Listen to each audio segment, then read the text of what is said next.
जय जय गौर किशोर जय गोपी चित चोर प्रभु जय श्री माखन चोर भक्त भक्ति भगवंत गुरु चतुर नाम बहुए इनके पद वंदन किए नाशै विघ्नानि नारायणं नमस्कृत्यं नरं चैव नरोत्तमं देवीं सरस्वतीं व्यासं ततो जयमुदीरये। श्री लाडली लाडली परम पूज्य बाबूजी बाबा की जय, देवर्षि नारद जी महाराज की जय। जय जय श्री राधे, जय जय श्री राधे, जय जय श्री राधे। मधुर उत्सव के लिए और तारीख तय करने की बात चल रही है और 21 अप्रैल सोच रहे हैं।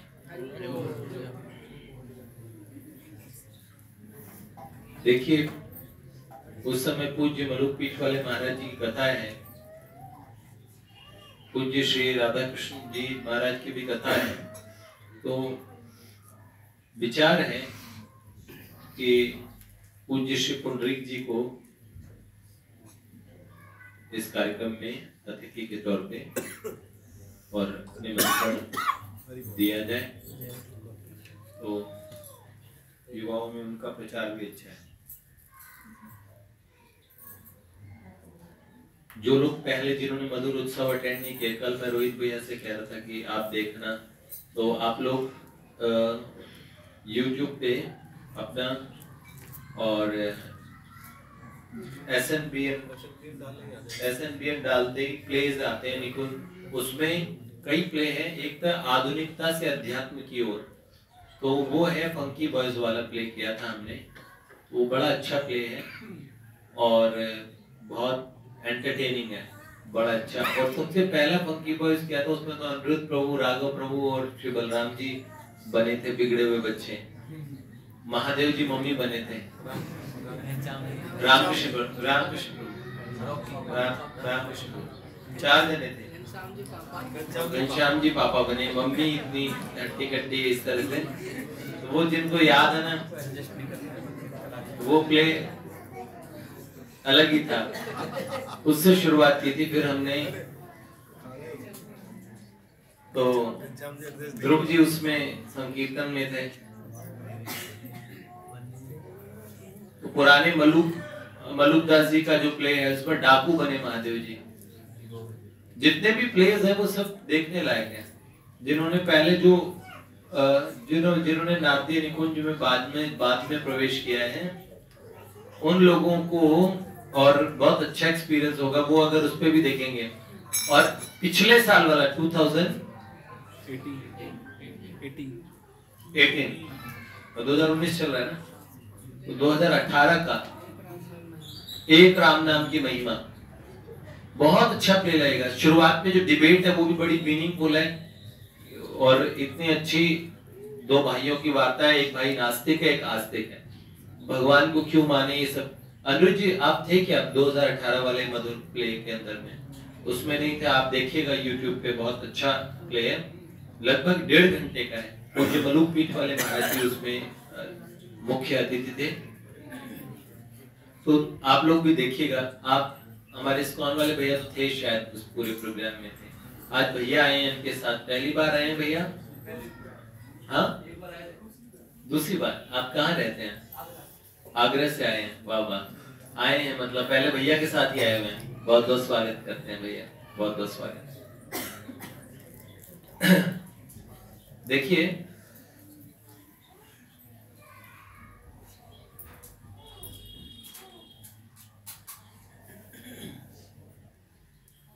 जो भगवान भगवत गीता में एक बात बताते हैं, स्वयं हम साधन रत रहते हैं, ये बड़ी श्रेष्ठ बात है। और जब अहम से वयम तक की बात, मैं और हम, ये हम तक की बात शुरू हो जाए कि हम सभी साधन करें, हम सभी कल्याण पथ के और में अग्रसर हों। जब ये बात हो जाए, साधक मात्र ये सोचे जैसे हमारे यहाँ वेद के अंदर में ऋचाएं आती है तो उसमें कहते थे सर्वे सुखिन सन्तु, सर्वे सन्तु निरामय। क्या बोलते हैं? एक श्रुति है सर्वे सुखिन सन्तु, और एक श्रुति उपनिषद में दूसरी तरह सर्वे भवन्तु सुखिनः, सर्वे सन्तु निरामय, सर्वे भद्राणि पश्यन्तु मा कश्चित् दुःख भाग् भवेत्। सभी लोग सुखी हो जाएं, सभी निरामय निरोग हो जाएं, सभी के दुख चले जाएं, समाप्त हो जाएं, ऐसी बात शास्त्र में आती है। महापुरुषों के जीवन में आप पाएंगे ना, पूज्य सेठ जी का चरित्र हम लोग सुन रहे थे।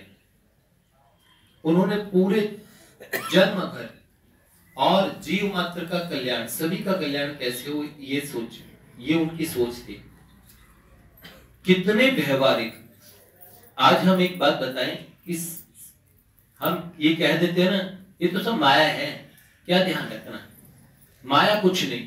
इतने दक्ष थे, इतने अच्छे गृहस्थ थे, इतने अच्छे व्यवसायी थे, बिजनेसमैन भी इतने अच्छे, सब चीजों के अंदर में, और पर हर जीव का कल्याण हो, उनके मन में भावना पक्की थी। ऐसे व्यक्ति के पास में 21 वर्ष की आयु में भगवान स्वयं आए। उनमें बचपन से ही ये भावना प्रबल थी कि सबका कल्याण हो, जीव मात्र का कल्याण हो, ऐसी। तो पूज्य सेठ जी का चरित्र हम लोगों ने इतने दिन सुना। भगवान उनसे इतना प्रेम करते थे, हम क्या बताएं। पूज्य भाई जी को भगवान ने जब दर्शन दिए, सेठ जी के कारण दिए। सेठ जी ने कितनों को भगवान के दर्शन कराए। घनश्याम दास जी जालान को जब वो भगवत धाम जा रहे थे, अंतिम सांस उनकी चल रही थी, तो सेठ जी ने उनसे पूछा क्या चाहता है। तो उन्होंने बोला जिन भगवान के विषय में सुन रखा है उनको देखना चाहता हूं। तो उन्होंने कहा अच्छा, कौन से स्वरूप के दर्शन करना चाहता है। तो उन्होंने कहा श्रीमन नारायण भगवान के। तो सेठ जी ने कहा लो घनश्याम देखो। उसी समय शंख चक्र गदा पद्म धारण करके भगवान प्रकट हो गए। घनश्याम दास जी जालानंद काल में देखो भगवान आ गए, भगवान आ गए। कहने लगे ये और वो एक ही रूप है। सेठ जी ने कहा अगर घनश्याम तुम मेरी बातों के हिसाब से पूरे जीवन चलते तो गीता प्रेस की स्थिति कुछ और होती, लेकिन बहुत नजदीकी रहते हैं ना, तो एक दूसरे को महापुरुष बताते नहीं कि मैं महापुरुष हूं। वो ये भी नहीं बताते मुझे भगवान का दर्शन हुआ है। ये जिनके पास में ये गुह्य धन होता है वो कभी किसी को नहीं बताते, ये बड़े टॉप सीक्रेट होता है।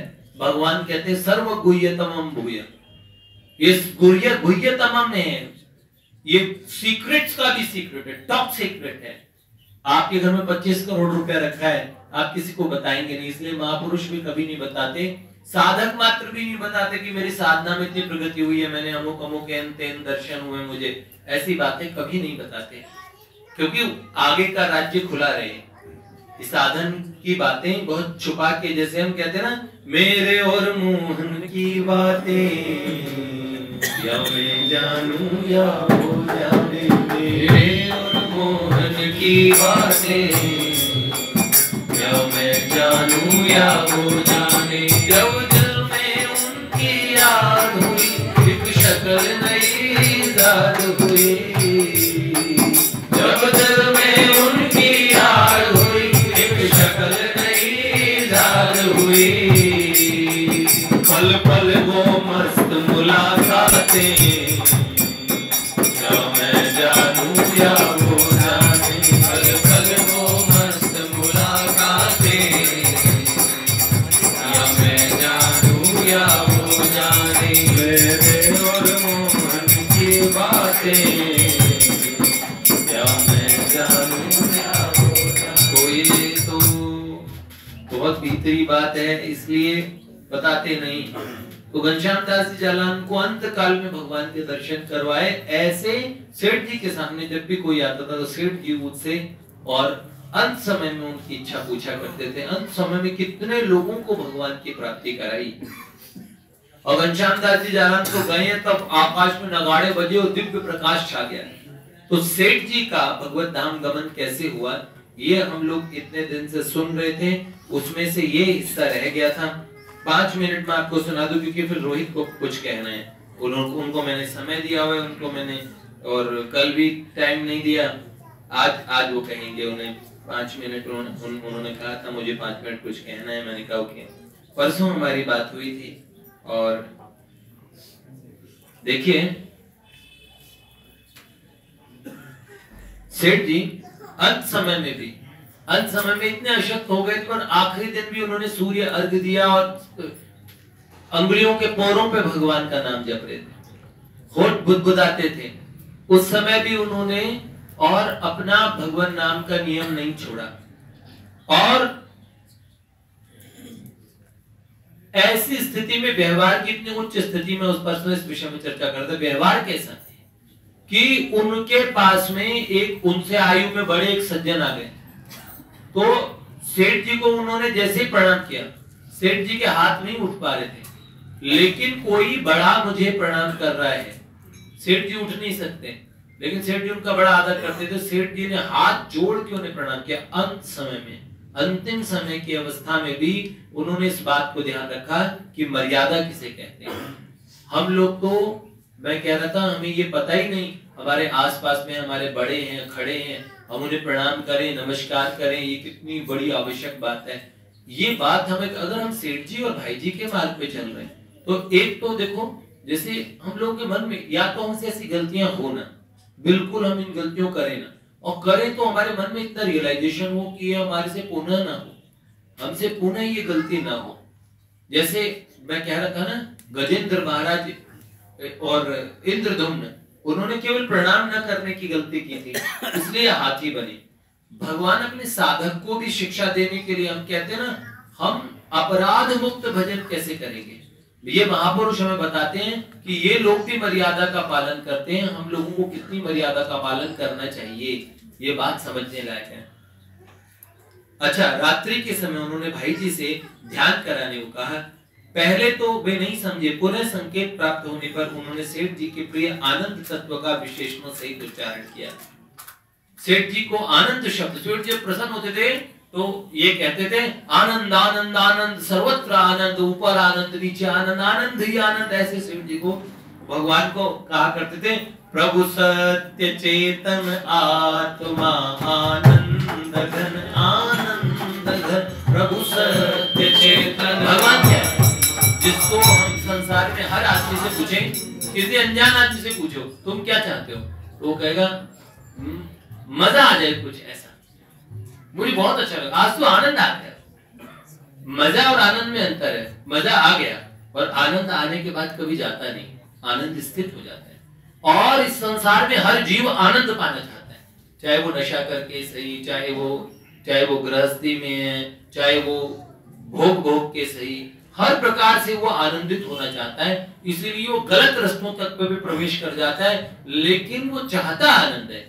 हमारे यहाँ वेद में एक बात बोली कि जीव क्या चाहता है, आनंदमय अभ्यासात, कि मैं आनंदमय हो जाऊं। और हमारे यहाँ कहते हैं भगवान का एक नाम है आनंदो ब्रह्मो बेजानात, भगवान का नाम ही आनंद है। तो आनंद और भगवान। अच्छा मुझे बताओ, पानी में वाटर होता है क्या?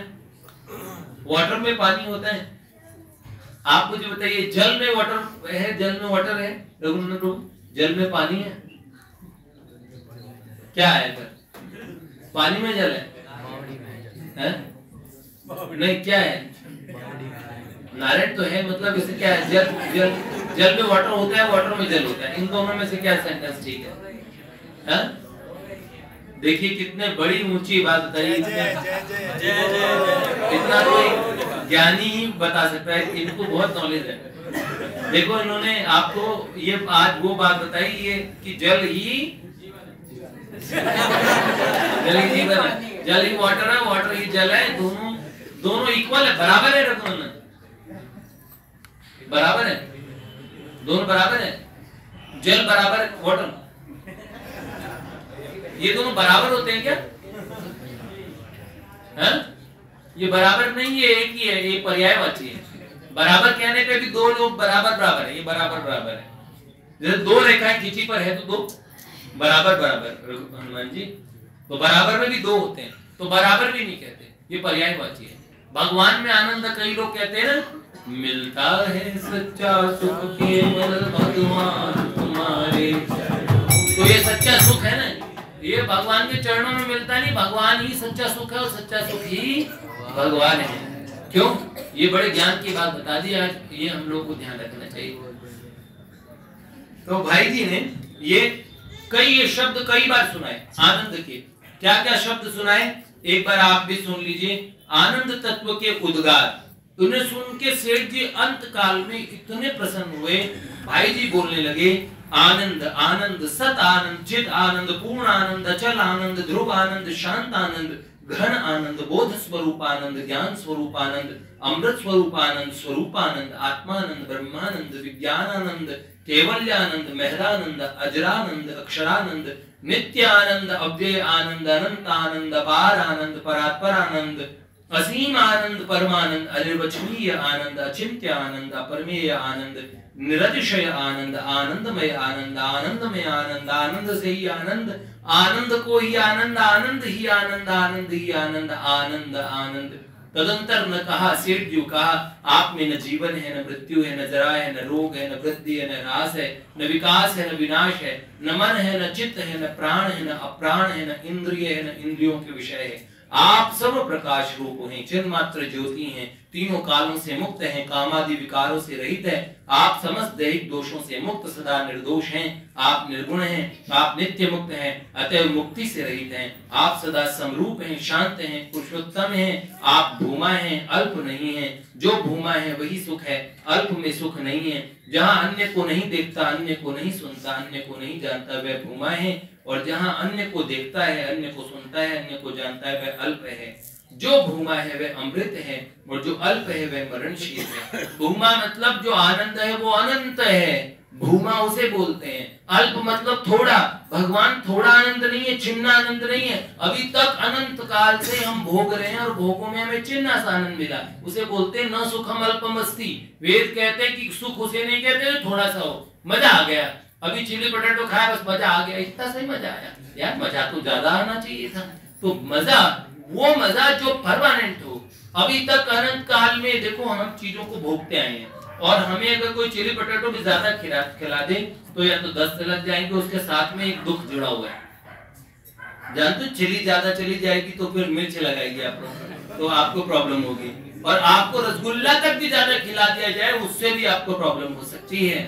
लेकिन एक बात, भगवान का जो आनंद से देखो ऐसा आनंद है जैसे मिलता जाएगा तो वो आपको प्रतिक्षण वर्धमानम, आपको बढ़ता हुआ आनंद लगेगा। कभी वो घटता, उसमें घटना नहीं है, उसमें सदा वर्धमान है, हमेशा बढ़ना है।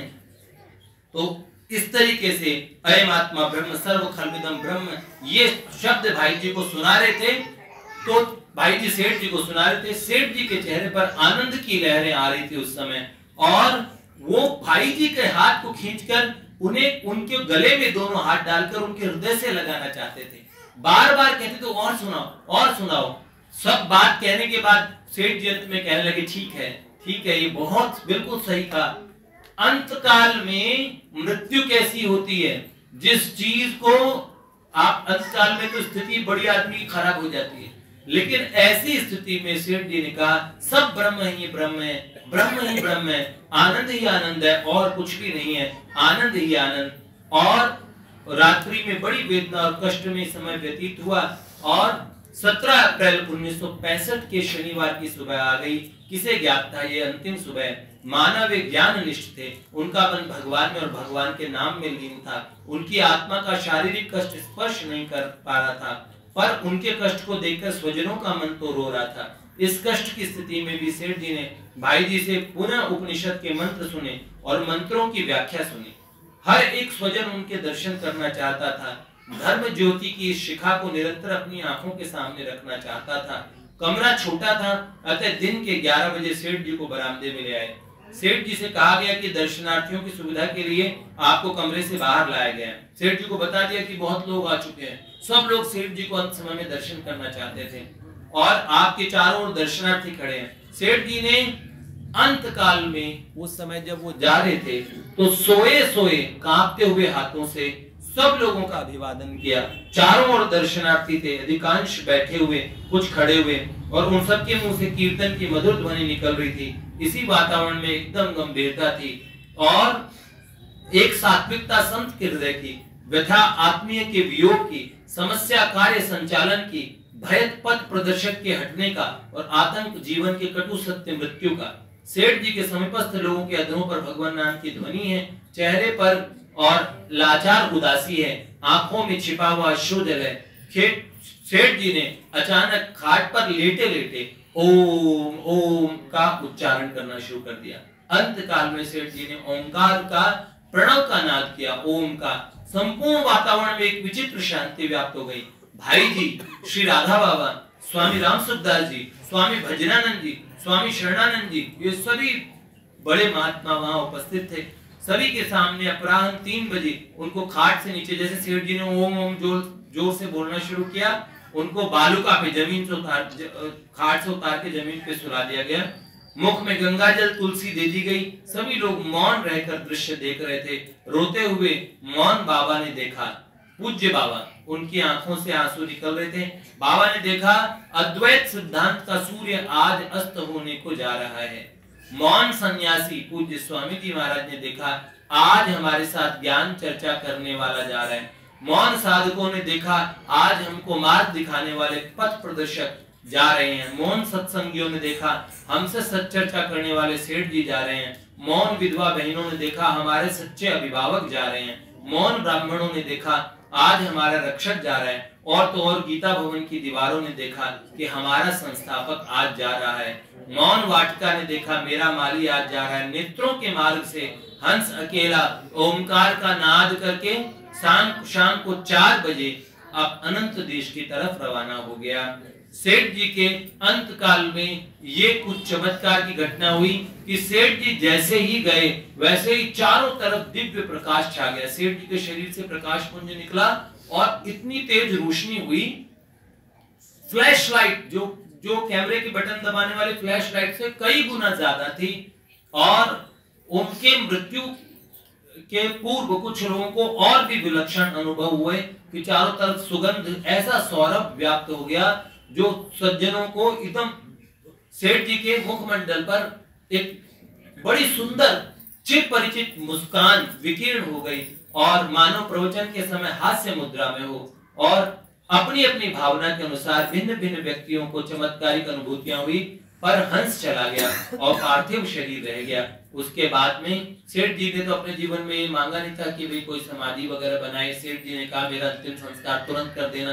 तो 7 नंबर गीता भवन में वट वृक्ष के जिस स्थान पे सेठ जी सदा प्रवचन करते थे, वहां गंगा मैया के तट पे, और सेठ जी को अंतिम विदाई दी गई। वहीं पे अंतिम संस्कार हुआ। चिता में प्राय दुर्गंध होती है, लेकिन सेठ जी की जैसे ही चिता को, और सेठ मतलब चंदन तक की लकड़ी में चिता नहीं थी। सेठ जी ने खर्चे के, सेठ जी ने कहा इन सब चीजों में ज्यादा आप धन ना अपव्यय करें और धन को सही सच्चे अच्छे मार्ग पे लगाएं। तो सेठ जी के एकदम साधारण चिता जली, लेकिन चारों तरफ चंदन की सुगंध ऐसे व्याप्त हो गई। और एक विचित्रता और घटी कि जो चिता की लपटें हैं वो ऊपर की ऊर्ध्वमुखी होती है, लेकिन वो ऊर्ध्वमुखी लपटें उठ के, सारी लपटें उठ के घूम के गंगा जल में समा रही थी। और न चाहते हुए सब ने देखा कि जिन्होंने गीता के प्रवाह का, धर्म के उत्थान का, आस्तिकता की प्रतिष्ठा का, साधकों के उन्नयन का, समाज के जागरण का, ब्राह्मणों की सेवा का, गायों की रक्षा का, विधवाओं को पुचकारने का और दुखियों को दुलारने का महान कार्य किया, उस महापुरुष का अंतिम निशान वह पार्थिव शरीर भी चिता की लपटों से लिपटकर सदा के लिए आंखों से ओझल हो गया। स्वामी शिवानंद जी कहते थे भारतीय संस्कृति के वेद व्यास जी चले गए, दोबारा वेद व्यास भगवान आए थे जिन्होंने शास्त्रों की रक्षा की। ऐसे पूज्य सेठ जी, उनका चरित्र हम लोग इतने दिनों से सुन रहे थे। एक बार आप सब लोग बोल दीजिए, वंदे महापुरुष से चरणारविंदम, वंदे महापुरुष से चरणारविंदम, भक्तवत्सल भगवान की जय। जल्दी आओ रोहित।